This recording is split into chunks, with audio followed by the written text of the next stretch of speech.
It is TV, Mamelodi Sundowns 2, SuperSport United 1. I'm with Sundowns fans. They are happy, of course. 7-point gap, manje. They've reduced the gap. How do you guys feel about the game? Yeah, the game was ecstatic. Now the Thapelo Morena gap is closing. hence the Kaizer Chiefs fans, they said that the only gap we're gonna close is Thapelo Morena's. So we are closing it now. We'll be on top of the table come May. Okay, were you disappointed with the SuperSport? Did they give you any competition today, or do you feel like Sundowns was more stronger than the SuperSport? No, obviously it's a Tshwane derby, so we wouldn't come here expecting an easy game. Sure. Yeah, we came here expecting a tough one, sure, and they gave us a tough one. Okay. But the most powerful team won. Yeah. All right. How do you guys feel about the game, Nina? Are you happy with a 7-point gap that you are reducing it? We're actually very happy with that. We're more focused on our game, unlike our noisy neighbor, whereby they support each and every rival which plays against Sundown. Yeah. Let them focus on that, also focus on the next opponent. That's it. Yeah. All right. Junior Kanye, I'm going to ask you the question. Junior Kanye believes, former Kaizer Chiefs midfielder, believes Uguti Sundowns is the strong favorite to close that gap and win the Absa Premiership. Do you guys feel the same, or is it still too early to say, Manje? It is too early. It is too early. Bear in mind that we play almost 3 competitions. There is the Champions League, there is the Nedbank coming up. So it is too early. It's not an we're not favorite. Sure. Yeah, we're not. We can only tell that around May when there's about 3 games to go. Yeah. Okay. All right. When I'm fair to Bodenja, how did you see the game? Bro, carefully so, check. I mean, we're playing 7 games in a month.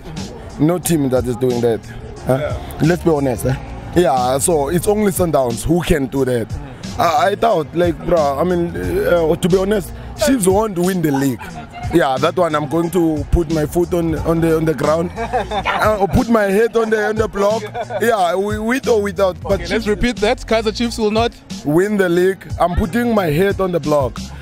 Check. I mean, we've got a tough schedule. This is Sundowns, and Sundowns is for you. Listen, I mean, what did we do in previous year? We chased the league. Actually, we chased the league from Pirates. And Vets, they Penny. Actually, yeah, at Cape Town City. Remember what they did? It's going to happen the same. Okay, let's talk about the competitions that are left. If you were to make any sacrifices, Nedbank Cup, Absa Premiership, CAF Champions League, would you be happy with Pizzo maybe playing Abom Kulise, Libo Makalwa, with Nedbank Cup and then focus with Absa Premiership, or you want Fat Alice with the rest? CAF is the one. Yeah. Even if we come second on the league, it's still a win for us, because on the next season we're still playing on the CAF. I would say yes, on the Nedbank you can put the under 23, the younger players, so that they're actually the future players of Sundowns. It's actually 6 years Sundowns playing the same, running the same run. Yeah, so it's actually 6 years. So now what we're saying is that let's take a CAF. Yeah, rather than a league. It's domestic. I mean, Chiefs never flew to Morocco. You know, they don't know what flights cost to Morocco and all that. So it's okay. All right, thank you very much. Yeah, there you go. Thanks.